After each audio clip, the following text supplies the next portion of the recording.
et bienvenue sur les tests psycho by Debo. Nous allons maintenant passer au nombre premier, à la décomposition du nombre premier et au PGCD et PPCM, plus petit, commun, multiple et plus grand, commun, diviseur. Pour commencer, qu'est-ce qu'un nombre premier? Un nombre premier est un nombre qui n'est divisible que par 1 et par lui-même. Exemple, 2 est un nombre premier, la seule façon de l'écrire, c'est en écrivant 1 fois 2. 3 est un nombre premier, la seule façon de l'écrire, c'est 1 fois 3. 4 n'est pas un nombre premier, puisque ça peut être à la fois 1 fois 4, mais aussi 2 fois 2. Ok? Les premiers nombres premiers à connaître absolument par cœur sont 2, 3, 5, 7, 11, 13, 17 et 19. Nous allons maintenant parler de la décomposition de facteurs premiers. La décomposition de facteurs premiers peut servir à la fois dans la simplification de fractions, mais aussi pour ce qui est des calculs de PGCD et de PPCM. En test psychotechnique, dans la partie maths, il va sans dire que le but du jeu n'est pas de vous faire faire des calculs monstrueux, mais toujours bien au contraire de vous faire faire de grosses simplifications. Prenez donc l'habitude, dès le départ, de décomposer en nombres premiers. Les chiffres vous sauteront plus facilement aux yeux et les simplifications aussi. Nous allons donc maintenant effectuer la décomposition des facteurs premiers de 462. Comment je procède? J'écris mon 462, je fais une petite barre à côté, un petit peu comme dans la multiplication, la division avec la multiplication égyptienne. Et puis je vais décomposer par décomposer par des nombres premiers. Bien entendu, je commence toujours par le premier nombre premier. Le plus petit, le 2. Petit rappel concernant les critères de divisibilité de certains chiffres. Tous les nombres pairs sont divisibles par 2. Tous les nombres dont la somme des chiffres est un multiple de 3, 6 ou 9 sont divisibles par 3. Explication, si j'additionne 4 et 6, 10 et 2, 12. Le résultat de 12, je l'additionne encore une fois, 2 et 1, 3. C'est bel et bien un multiple de 3. Critère de divisibilité par 5, il faut que le dernier chiffre soit un 0 ou un 5. Voilà, pour les premiers critères de divisibilité. Ici, nous allons donc commencer par le 2, puisque nous avons un nombre pair et qu'il est très facile de diviser par 2, on n'a pas besoin de poser. Ici, 462, si je prends par exemple mon 4, divisé par 2, ça me fait 2. 6 divisé par 2, ça fait 3. Et 2 divisé par 2, ça fait 1. 231, d'après les critères, donc ce n'est pas un chiffre pair, bien entendu, mais d'après les critères de divisibilité que je viens d'énoncer, il est divisible par 3. Je vais donc le diviser par 3. Comment je procède? Je cherche le plus grand multiple de 3 proche de 23. C'est 3 fois 7. 3 fois 7 fait 21. Je mets ici mon 7. Une fois que j'ai enlevé mon 21, combien me reste-t-il ici? Il me reste 2. J'ai de nouveau 21. Combien de fois je mets 21 dans 3? Je le mets 7 fois de nouveau. Ici, nous repérons bien directement qu'il s'agit de 7 fois 11. Si je divise par 7, j'obtiens 11. Si je divise par 11, j'obtiens 1. Je m'arrête uniquement lorsque j'arrive au chiffre 1, ici.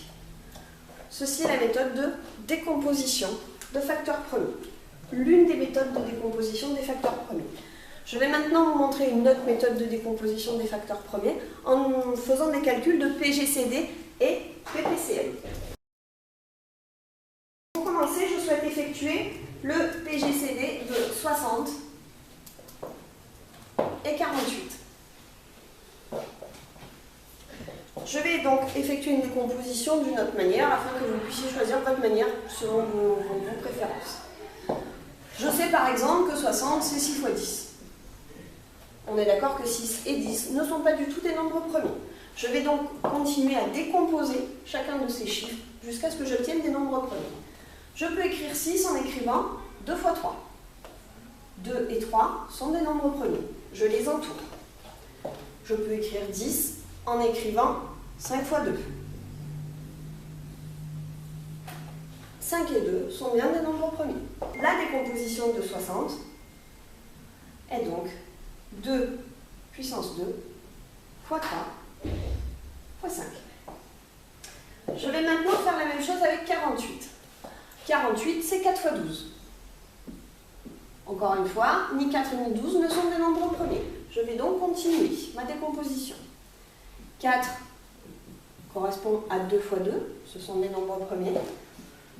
12 correspond à 3 fois 4. 3 est un nombre premier, mais 4 ne l'est pas. Je vais continuer ma décomposition. 2 fois 2. 48 est donc égal à 2 puissance 1, 2, 3, 4 fois 3. Je vais maintenant dessiner des patates carrées.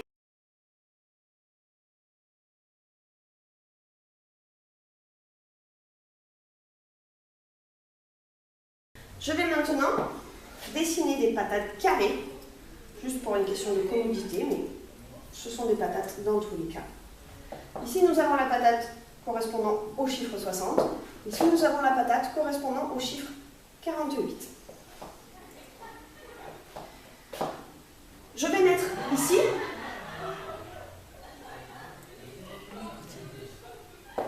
mettre ici dans la partie qui appartient aux 2, les chiffres que je retrouve sur les 2, à savoir le 3 et à savoir 2 puissance 2. On est d'accord que j'ai bien tant chez l'un que chez l'autre, un premier 2, un deuxième 2 et un 3. Un premier 2, un deuxième 2 et un 3. Je vais ensuite mettre dans le reste des patates ce que je n'ai pas en commun. Ici, pour la patate de 60, il me reste un 5. Ici, pour la patate de 48, il me reste 2 fois 2. Le PGCD se trouve ici. En effet, le PGCD de 60 et 48 est égal à 2 puissance 2 fois 3. Le PPCM de 60 et de 48, c'est tout le reste.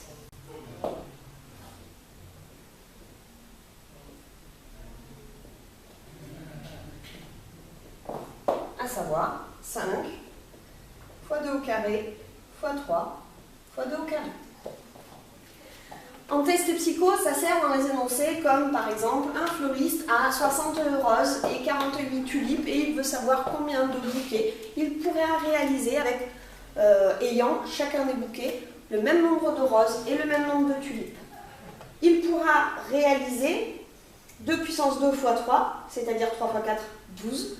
Il pourra donc réaliser 12 bouquets contenant chacun 5 roses et 4 tulipes. Voilà pour la technique du PGCD et de la décomposition des nombres premiers. À bientôt.